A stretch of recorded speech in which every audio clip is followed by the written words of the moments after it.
पायल में गीत है चम चम की उलात चले री गोरी थम थम के। अपनी मधुर आवाज से दिलों के ताज छू लेने वाली मुनफरद अंदाज की गलूकारा इकबाल बानो आज के दिन यानी कि 21 अप्रैल 2009 को हम सबको हमेशा के लिए छोड़कर अपने खालके की से जा मिली थी और आज के दिन उनकी बरसी मनाई जाती है। नामवर गुलकारा इकबाल बानो 27 अगस्त 1935 को दिल्ली में पैदा हुई थी। उन्होंने फनी सफर का आगाज नीम क्लासिकल गानों से किया था और जल्द ही फिल्म नगरी की जरूरत बन गई थी। इकबाल बानो ने दिल्ली घराने के उस्ताद चांद खान से बचपन ही में क्लासिकल मौसीकी सीखनी शुरू कर दी थी। उनके फिल्मी गीतों में तरन्नम और रचाओ उनके गानों की पहचान थी। उनके मशहूर गानों में तू लाख चले रे गोरी थम थम के, पायल में गीत है छम छम के और उल्फत की नई मंजिल को चला तू बाहें डाल के बाहों में बहुत मकबूल हुए।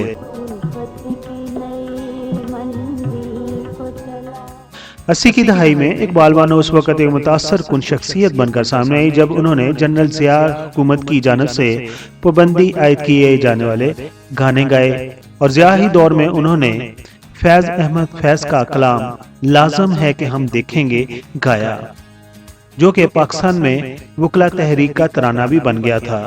उन्हें 7 अक्टूबर 1974 को हुकूमत पाकिस्तान की जानिब से तमगाए हुस्ने कारकर्दगी से भी नवाजा गया। गजल गायकी में तो इकबाल बानो को मलका हासिल था ही, ठुमरी में भी उनका कोई सानी नहीं था।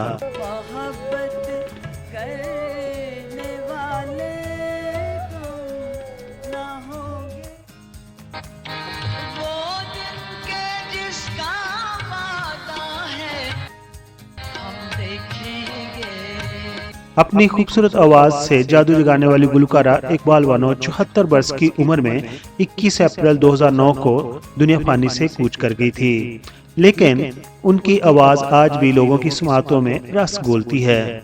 दुआ गो है कि अल्लाह ताला उनको जवार रहमत में जगह अता फरमाए, आमीन।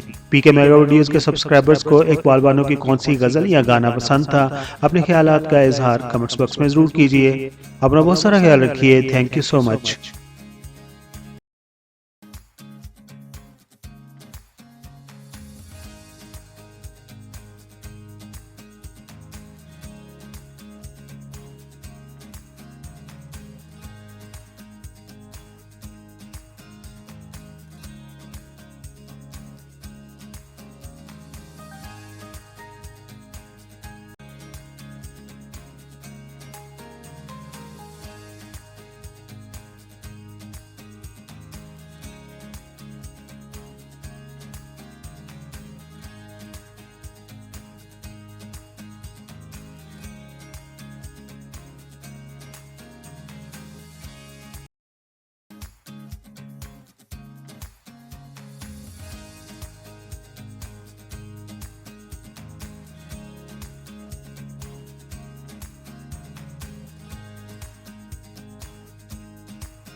I am Nasser Hassan. Please like the video and subscribe PK Mega Videos channel.